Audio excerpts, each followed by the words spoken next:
నమస్తే బ్రో అందరికీ. ఈరోజు మా పొలం దగ్గర వచ్చాము. ఇక్కడ వంకాయ, మిరప, టమాటో నాటాము. మొత్తం 4 కాయలు 4 రకాలు నాటాము.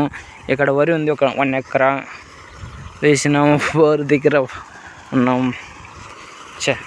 బోర్ దగ్గర కాదు, సారీ బ్రో, వాటర్ పైప్ దగ్గర ఉన్నాం.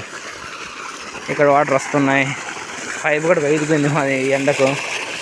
వరి చూడండి, బాగా నచ్చితే మీకు లైక్ చేయండి. ఆడాడ అప్ అండ్ డౌన్లు ఉన్నాయి మా ఊళ్ళో, సహజమే. సరిగ్గా పడినట్టున్నారు కాను.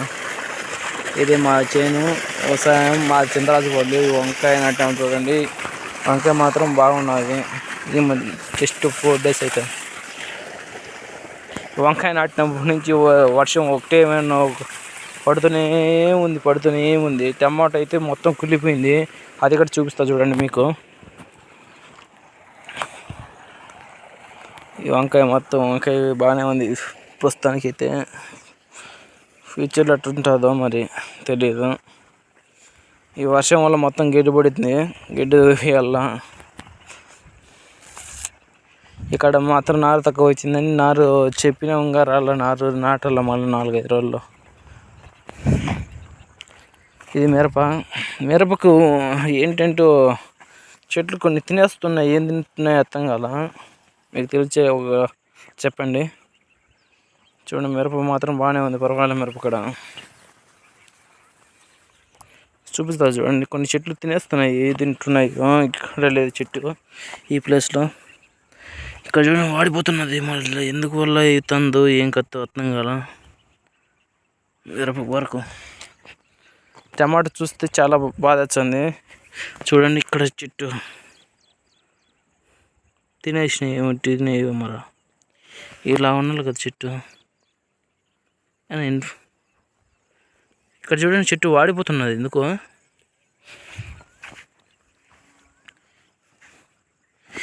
ఏంటి వర్షం పడి చూడండి. ఇది ఇక్కడ మీరు చూస్తున్నారా? ఎందుకు చెట్టు వాడిపోతున్నాయి. ఇక్కడ ఇరిగిపోయి ఏమన్నా తెగులంటారా? ఇక నేను కొత్తగా ఈ వ్యవసాయంలోకి వచ్చాను. ఇన్ని రోజులు కోవిడ్లో ఉన్నా. ఏమన్నా మీకు తెలుసుంటే. ఇక్కడ ఒక చెట్టు ఉన్నది.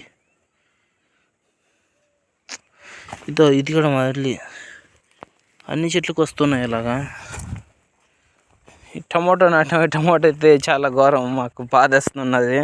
ఈ వర్షాలు వరుసగా పడడం వల్ల ఏం లేదు. చెట్టు లైన్కి మహా 10-15 చెట్లు ఉన్నాయి. అన్నీ కులిపినాయి. చూడండి, ఇక్కడ చెట్టు అనేదే లేదు. చూడండి, ఒక లైన్లో ఒక 5-6 చెట్లు ఉన్నాయి అంతే, ఎక్కువ లేవు. ఇక్కడ ప్రస్తుతానికి ఏమి లేవు. మొత్తం ఇదంతా ఒక 40 సెంటీస్ ఉంటాయి. 40 సెంట్లు. అక్కడి నుంచి ఇక్కడ దాకా 40 సెంట్లు దాకా ఉంటుంది. ఏం లేదు. ఇది మొత్తం ఖాళీ అయిపోయింది టమాటో అయితే. ఇప్పటికి చెట్లు ఒక 1000 చెట్లే ఉండొచ్చు మొత్తానికి. ఈ ప్లేస్లో 5,000 చెట్లు నాటితే ఒక 1000 చెట్లు ఉండొచ్చు. మిగిలిన చనిపోయినాయి. ఇదొక చూడు ఎలా చనిపోతున్నాయో.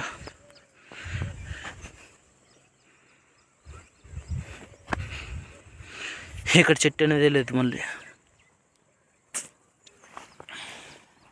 ఇటైతే రైతులు ఏం పోతారు ఏం కత్తాలి కానీ మా ఊళ్ళో.